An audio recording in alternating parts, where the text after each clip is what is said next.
l'infomédia du jour. Oui, l'infomédia du jour qui va réjouir tous ceux qui, jeunes ou moins jeunes, traditionnels ou numériques, comptent lancer leur entreprise ou leur start-up dans l'impitoyable monde des médias. Ce matin, stop à la sinistrose. Oui, la presse d'hier souffre. Oui, les nouveaux médias ont du mal à trouver un modèle économique viable, mais il existe des solutions. Voilà pourquoi est né le Tank Média. C'est un lieu unique et innovant dédié au futur des médias radio si possible. Le Tank Média, en tant que structure, existe déjà depuis 18 mois, un an et demi, mais cette semaine, il s'installe dans ces nouveaux locaux flambant neufs, c'est comme ça qu'on dit, dans le 11e arrondissement de Paris, avec un espace de coworking, des studios audio, vidéo, l'organisation de formations sur les médias de demain et d'événements. L'inauguration officielle avec Louis Dreyfus, président du directeur du Monde parisien, aura lieu après-demain jeudi. Alors pour en parler, j'accueille l'un des cofondateurs, Mathieu Maire du Pozet. Bonjour Mathieu. Bonjour. Vous êtes journaliste. Dans une vie antérieure, vous avez été responsable du développement numérique à Marianne, c'est bien ça? Absolument. À vos côtés, Elisabeth Roman. Bonjour Elisabeth. Bonjour. Vous avez été rédactrice en chef de Sciences et Vie Junior. Aujourd'hui, vous avez monté un magazine Chica, premier journal féministe pour enfants de 7 à 10 ans, et vous êtes hébergé par le Tank Média. Première question pour Mathieu. Quel a été le déclic pour vous pour monter ce nouveau lieu? C'est un mélange entre mes différentes vies professionnelles. C'est la difficulté pour un journaliste comme moi qui s'intéressait au numérique de transformer de l'intérieur un média dit traditionnel comme Marianne. J'ai quitté ce monde-là pendant quelques années puisque j'étais directeur adjoint d'une plateforme de financement participatif qui s'appelle Ulule. Et sur Ulule, j'ai constaté qu'il y avait plein de gens en fait qui créaient des médias, qui se lançaient avec une énergie nouvelle, une façon de faire souvent un petit peu nouvelle, mais que cette génération, elle manquait parfois de savoir-faire entrepreneurial. Quand on sort d'école de journalisme comme moi, on n'a pas été formé à ça, on n'a jamais été formé à devenir patron de médias, on n'a jamais été formé à devenir entrepreneur, et cette génération s'est dit qu'il fallait l'accompagner, lui donner des clés, des outils, des savoir-faire pour réussir à bâtir des nouveaux médias. C'est-à-dire que vous avez vu trop d'essais non transformés, j'imagine. Alors on a vu beaucoup d'essais non transformés, puis surtout on a vu beaucoup de gens qui se croisaient pas assez. Ne pas transformer un essai, c'est normal. Il y a plein de parcours de gens et d'entrepreneurs qui ont échoué plusieurs fois avant de réussir, et c'est plutôt quelque chose qu'il faut réussir à valoriser. En revanche, ce qui est important, c'est de réussir à tirer des conséquences de ces échecs, à partager ces conséquences avec ses petits camarades et à faire que d'autres initiatives nouvelles et mieux construites puissent aboutir. Vous parlez de se croiser justement, parlez-nous de ce lieu, on va se croiser dans ce lieu, à quoi ça va ressembler, qu'est-ce qu'on y trouve, qu'est-ce qu'on va y trouver? Donc c'est 1700 mètres carrés dans le cœur du 11e arrondissement à Paris. L'idée c'est de permettre à notre communauté de se retrouver et de se retrouver où pour travailler. On a ce qu'on appelle un coworking, les gens peuvent louer des postes au mois ou à la journée pour venir travailler. C'est d'essayer de partager des moyens de production, on leur met à disposition des studios, audio, vidéo. On sait qu'aujourd'hui il y a de plus en plus de podcasts, de chaînes sur YouTube, de choses comme ça. C'est-à-dire que jamais tout seul, ils auraient eu les moyens d'avoir un studio vidéo par exemple. C'est très compliqué de se payer ça. Sur l'audio c'est un petit peu différent, mais voilà, dans des bonnes conditions, avoir un vrai studio c'est pas simple, et donc on mutualise ces moyens de production, et puis on mutualise aussi des lieux événementiels. On a un grand auditorium qui permet d'organiser des événements. Hier matin on avait un événement sur comment on met en place aujourd'hui une stratégie d'abonnement payant sur un site. C'est le cas de beaucoup de médias qui rencontrent ces problématiques. Ça permet à tous ces gens-là de venir, d'avoir des retours d'expérience, d'apprendre, de partager leur propre savoir-faire, et on espère que ces frictions positives vont aider à créer un monde des médias plus radieux. Question Elisabeth, vous êtes l'une des toutes premières à être hébergée ici. Comment y avez-vous atterri et pourquoi?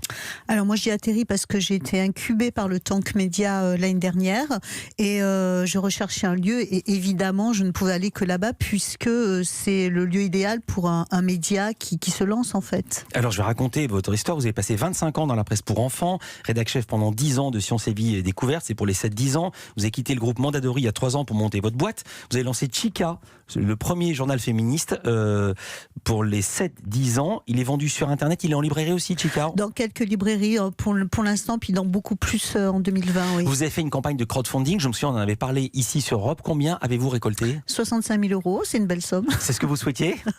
je demandais 20 000, donc c'est beaucoup plus. Oui. Donc c'est le tri, voilà, formidable. Et alors pourquoi un incubateur média? Pourquoi le Tank Média? Pourquoi pas toute seule? C'était impossible toute seule de vous développer? Non, c'est vraiment, de toute façon, c'est impossible d'être ailleurs que dans un incubateur média. Je pense quand on lance un média aujourd'hui, c'est hyper important d'être en connexion avec d'autres médias. Ah bon? Moi, je pensais qu'ils étaient concurrents. Ah non, pas du tout. Expliquez. Non, on fait, on n'est plus du tout concurrents. Moi, je m'en rends compte. On travaille tous ensemble. On se donne des trucs parce qu'on a besoin effectivement d'émerger. Donc, du coup, non, on n'est pas du tout concurrents, les autres médias. Non. Vous faites la fête aussi ou pas? Oui, un peu.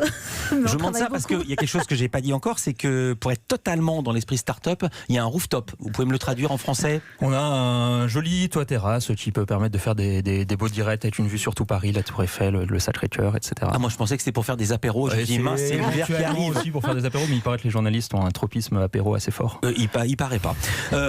À consommer avec modération, vous restez avec nous à parler maintenant du fond de l'affaire. Oui, dans l'infomédia du jour, on parle ce matin du Tank Média, un nouveau lieu dont la mission est d'accompagner une nouvelle génération qui a envie de créer les médias aujourd'hui. On y revient dans un tout petit instant sur Europe 1. Dans le 11e arrondissement, un lieu dédié aux futurs entrepreneurs dans les médias, le Tank Média. Vous nous en parlez aujourd'hui, ce matin, Philippe Vandel, avec vos invités. Mathieu Maire Duposé, qui est l'un des cofondateurs du Tank Média, et Elisabeth Romand, journaliste, éditrice de Chica, un journaliste féministe pour les 7-10 ans, qui est hébergée par le Tank Média. Elisabeth Romand nous disait juste il y a quelques instants que désormais les médias ne sont plus concurrents, c'est plus du tout comme ça qu'était le paradigme de la nouvelle presse, des nouveaux médias. Et vous lui ajoutez quelque chose, Mathieu? Oui, pour moi c'est très lié au changement d'époque dans lequel on est. On a été pendant plusieurs décennies dans un moment où les modèles industriels des médias étaient très installés. On savait comment distribuer une chaîne de télé, comment distribuer en kiosque un journal papier, etc. Puis le numérique a rabattu toutes les cartes et a beaucoup relancé la donne. Et donc on se retrouve dans un moment où on a beaucoup plus besoin de friction, d'inventer, de créer des nouvelles choses, etc. Et dans ces moments-là, on est moins chacun chez soi à essayer de dévendre son petit précaré, mais on a au contraire beaucoup besoin de s'inspirer de ce que font nos concurrents, les uns les autres, etc. Et de se rencontrer. On se rend compte aujourd'hui, nous, que tous les gens dans les médias qui travaillent justement sur le développement des médias sont très en attente en fait d'aller rencontrer d'autres personnes qui font la même chose dans d'autres groupes de presse, dans d'autres expériences. Mais ça c'est sur le business, mais c'est pas sur le fond. Moi je me souviens, j'ai commencé la presse écrite au Journal Actuel et on faisait tout pour que les gens de Libé, de Globe, de l'Express ne soient pas au courant de ce qu'on était en train de préparer. Elisabeth? Écoutez, non, moi je suis assez transparente et les personnes que je connais aussi, en fait, au contraire, c'est hyper intéressant d'avoir des avis avant que les choses... On se pique plus d'idées comme autrefois. Avant on se piquait les ongles, on se piquait les sujets. On peut se les piquer, mais en fait on se rend compte que finalement ça aide à sa propre développement en fait. Donc c'est pas très grave. Dans le monde de l'entrepreneuriat, on dit souvent qu'il n'y a pas de bonnes idées, qu'il n'y a que des bonnes réalisations, ouais. Et c'est un peu ça la réalité en fait. En même temps aussi, c'est pas faire injure à la distribution de votre journal, mais si vous êtes un journal féministe pour les 7-10 ans, vous êtes très peu sur ce créneau. Oui, mais pensez que ça inspire des personnes aussi, j'en suis plutôt ravie en fait. La question qui fâche, combien ça coûte de venir ici dans le Tank Média? Elisabeth alors 450 € par mois pour un bureau, c'est ça? Il y a le bureau et vous avez quoi d'autre? Qu'est-ce qu'on a en plus du bureau? Parce que c'est pas seulement de l'immobilier. Alors, on n'a pas que le bureau en fait. On a effectivement des studios, comme on disait tout à l'heure, un studio podcast, un studio vidéo. On a beaucoup d'avantages à rencontrer plein de personnes qui travaillent dans les médias. Il y a beaucoup de formations proposées, il y a des déjeuners, il y a des événements. Enfin, quelle autre économie d'échelle? Je me suis laissé dire que vous aviez par exemple une attachée de presse à 3, ce qui est très difficile de se payer une attachée de presse pour soi seul. C'est le cas? Vous-même, Elisabeth? Oui, c'est assez cher et justement, c'est ce que je trouve ça bien, c'est qu'on pourra peut-être dans ce temps que partager certains frais sur certains postes qui ne sont pas forcément médias, mais qui vont nous accompagner. Mathieu?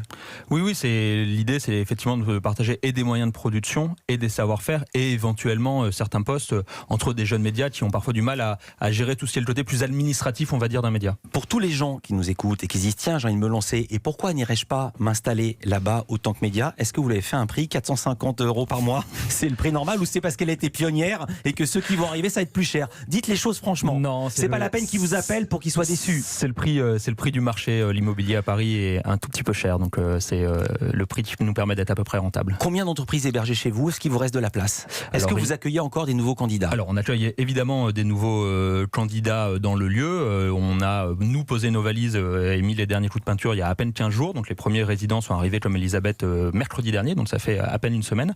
Et donc on a encore une quarantaine de postes qui sont disponibles. Et puis surtout on lance des programmes d'accompagnement. Et ces programmes d'accompagnement, c'est des choses qui se renouvellent. Donc on a des programmes quasiment tous les mois sur différentes thématiques auxquelles les gens peuvent candidater quand ils ont envie de lancer un média. Elisabeth, vous êtes bien là-bas ou est-ce que c'est une pépinière? Et qui dit pépinière dit qu'ensuite l'arbre va se planter ailleurs. Ou est-ce que vous voyez rester là-bas longtemps? Alors moi je regarde à 2 mois. Donc pour l'instant je sais que je serai là-bas jusqu'à 2 mois. On verra après. Il va y avoir une inauguration. Il faut que je retrouve les noms des gens. Ça y est, ça va être jeudi après-demain en compagnie de Louis Dreyfus, président du Directoire du Monde, Céline Orjubin, qui est cofondatrice de My Little Paris, et Jean-Louis Missika, adjoint à la mairie de Paris. Quel rôle, si tant est qu'ils vont jouer un rôle par la suite, quel rôle vont-ils jouer? Alors là, ils ont surtout un rôle de parrain sur cette soirée d'inauguration. Jean-Louis Missika est quelqu'un qui s'intéresse depuis très longtemps aux médias. Je crois qu'il est sociologue des médias de formation. La mairie vous a beaucoup aidé? Pas du tout. Non. Il est venu inaugurer, mais il n'a rien fait avant. Oui, mais on a des liens avec la mairie comme tout bon parisien et comme bon citoyen. Mais j'ai bien compris, mais ma question était, est-ce qu'ils vous ont aidé? Jean-Louis Missika a beaucoup participé avec la mairie de Paris au développement de l'écosystème des lieux d'accompagnement dans Paris. Donc on va dire qu'ils ont créé un terreau favorable à ça. Louis Dreyfus s'intéresse beaucoup à ça parce qu'il est dans un gros groupe média aujourd'hui qui est le groupe Le Monde et qui a cette problématique de transformer son média. On s'intéresse aux entrepreneurs, mais on s'intéresse aussi à ceux qui ont une fonction plus intrapreneuriale dans ces médias, transformer aussi ces anciens médias de l'intérieur.